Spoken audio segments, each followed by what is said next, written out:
మీ యొక్క ఆశీర్వాదంతో దేవాలయ పూజా కార్యక్రమాలను సంతోషంగా చూద్దామని అనుకున్నాను. అలా మీరు ఎలా చెప్పండి? నాకు అన్ని విధాల సంతోషమే కాని వాళ్ళ నన్ను రమ్మని పిలిచి నా బుర్రాయి కిందికి వేసి నా పోతురాదు ఇంకా ఇళ్ళను నిలబెట్టలేకపోతున్నావు కదా వాళ్ళ కలలో నీళ్ళలో కూడా వస్తున్నాను నేను. అదే ప్రయత్నంలో ఉన్నామా?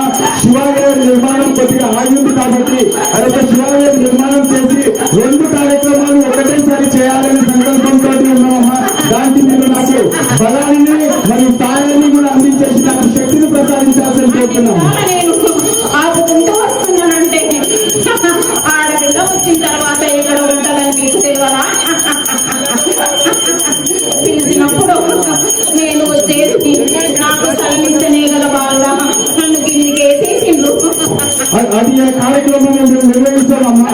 శివాలయంతో పాటు అది కూడా వచ్చే సంవత్సరం వరకు దాన్ని చేయడానికి మొత్తం ప్రయత్నం చేస్తాం. దానికి నాకు శక్తిని మీరు ఇచ్చేసేసి అందరూ కూడా భక్తులు సహకారం చేయాల్సిందిగా కోరుతున్నాం. అతని కూడా ప్రజలందరినీ కూడా కొద్ది చక్కగా చూస్తుంది. అన్ని విధాల సంతోషమే కానీ నేను వచ్చి నిలవడనీకే లేదు. నా తమ్ముడు పోతురాజు ఉండనీకే కూడా సగం లేకుండా చేసినావు కదా బాలుగా. ఇంత పెద్ద పండుగ చేసి మమ్మల్ని పిలవకుంటే నేను పూజ చేసుకుంటావా?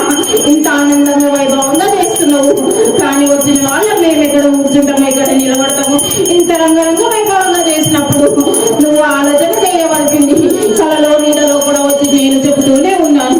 నా నోటి నుంచి పలికించే వరకు నువ్వు ముందడుగు వేయలేదంటే కార్యక్రమాన్ని నిర్వహిస్తారు తల్లి. మీ యొక్క ఆశీర్వాదంతో ఆ కార్యక్రమాన్ని దేవాలయ కమిటీ అందరం కూడా సౌకర్యంతో నిర్వహిస్తుంటారు. మీకు సంతోషం చేస్తాం. నేను గడ్డ మీద ఉన్నా కాబట్టి నా ప్రజలందరినీ కాపాడుకుంటూ వస్తున్నా. నన్ను ఎట్లయితే పూజలు చేస్తున్నారో అట్లా నేను ఆనందంగా మిమ్మల్ని ఉంచుతా. కానీ మీరు చేసుకుంటున్న పాపాలకి మీకు తప్పదు బాలుడా శిక్ష.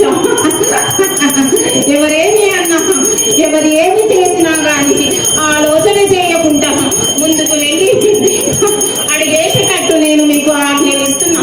నన్ను నమ్ముకున్న వాళ్ళకి ఎవరికి నేను బొమ్ము చేయను బాలుడా.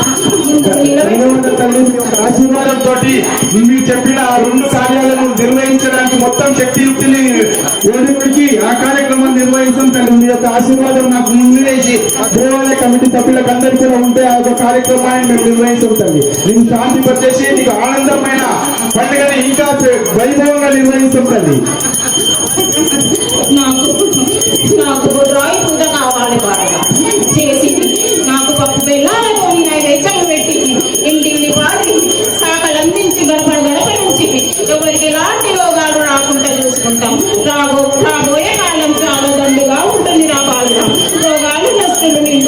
ఉన్నాయి, అవి పాలదోలాడుంటే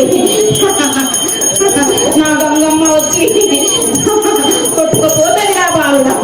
నాకు శాఖ పెట్టినందుకు మీకు నేను చల్లగా చూస్తాను, ఎలాంటి ఆపద రాకుండా, ఏ రోగాలు వస్తువులు లేకుండా వర్షంలో కొట్టుకుపోయేటట్టు చూస్తాను అంతటా. చాలా ధన్యవాదం తల్లి. మీ యొక్క ఆశీర్వాదంతో ఆ వరుణదేవుడు కూడా కరుణించి అందరిపైన చల్లని చూపు చూస్తున్నారు. మీ యొక్క భవిష్యవాణి కార్యక్రమం హైదరాబాద్ లో కావడంతో మొట్టమొదట ఉప్పు కూడా దేవాలయంలో కావడంతో ఆ వర్ణదేవుడే సందేశంగా వర్ణదేవుడి సంతోషంతో వ్యక్తం చేస్తూ వర్షాన్ని కూడా కురిపించి మన అందరినీ సంతోషం చేసిందండి.